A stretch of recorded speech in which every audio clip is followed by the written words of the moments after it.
Hello! Today I would like to present a very brief overview about the program of people born on March 21st leap years or March 22nd common years. All information is taken from the catalog of human population. This individual can be distinctively described as anemic, disconnected, or half dead. Others perceive him as a person who is more dead than alive. When looking at him, one might remember the stories about zombies who got resurrected by voodoo.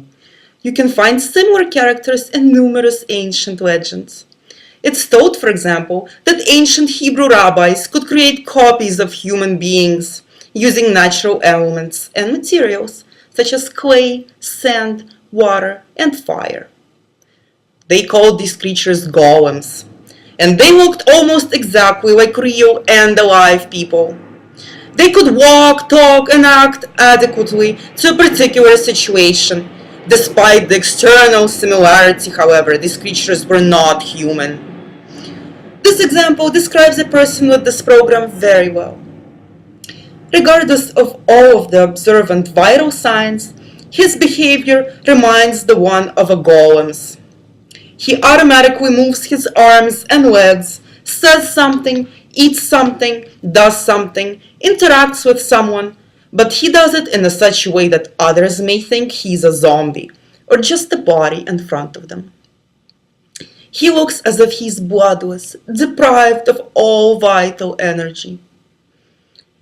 He's like this from the moment of birth. It's useless to try to explain his behavior based on environmental conditions, other people's influences, or events in his life. He looks as if the Creator forgot to endow him with a soul. Thus, one can perceive him as cold, indifferently calm, and heartless. These traits make an impression as if he is just a corpse in a morgue. Still fresh, but not alive. He's calm, reserved, apathetic, and aloof to all and everything, including himself. He's not in a hurry to be anywhere or do anything. He doesn't really want anything out of his life. His behavior and personal philosophy remind the well-known characters of the famous American movie, The Addams Family. They look energetic and joyful, but while putting a bouquet of flowers in a vase, they cut off the buds and admire naked sticks. He regards himself and others as a potential fertilizer for soil to sustain different plants' growth, as if everybody is just a part of natural, utilizable material. This person is death's advocate, who not only accepts it, but defends and praises it.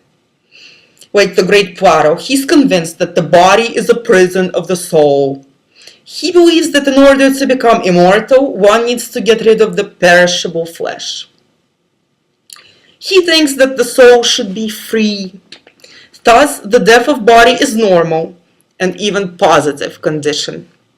Death doesn't frighten nor repel this individual, but instead causes interest and some enthusiasm. The subject of death excites him, attracts his attention and thoughts like a magnet. He's deeply concerned with the mystical process of passing from life to death, from one state to another, from one world to another. He is interested in the philosophy of death. In order to understand it, he reads different materials on this subject matter. It can be necrological reports, current news on accidents and catastrophes, or classical philosophical essays. He's also genuinely interested in different scientific research that is conducted on the subject of death. For example, the scientific articles that were published based on the body weight comparison before and after death, which concluded that the documented difference is several grams attributed to the existence of human soul. Besides scientific research which explains death from their point of view, this person can be interested in mystical books which describe death from another perspective. He can also become curious in how the process of death is described in different religious and ancient contemporary cults. His favorite book may be Dr. Mori's Life After Death. This book describes cases of people who experienced clinical death, who were there, and saw the mysterious light at the end of the tunnel. This individual is also interested in the description of bloody battles, wars, and historical conflicts, which resulted in a huge quantity of victims. He is drawn to the details portrayed by those historical figures, rulers, leaders, commanders, who are responsible for leading the nation or part of the nation to such tragic and bloody outcomes.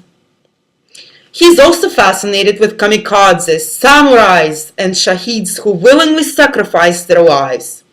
He may be interested in criminal history of bloody crimes and famous killers and murderers.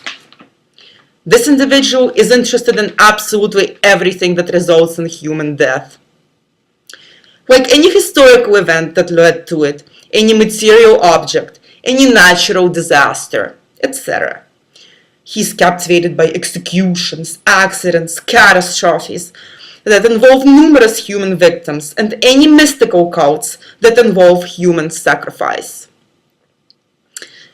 He is interested in ancient pyramids, dead languages, archaeological excavations, mummifications, and mummies. And quick and deep freezing, which theoretically allows one to revive a human in the future. Thus, this person's spectrum of interest is quite wide, but all of them relate to death.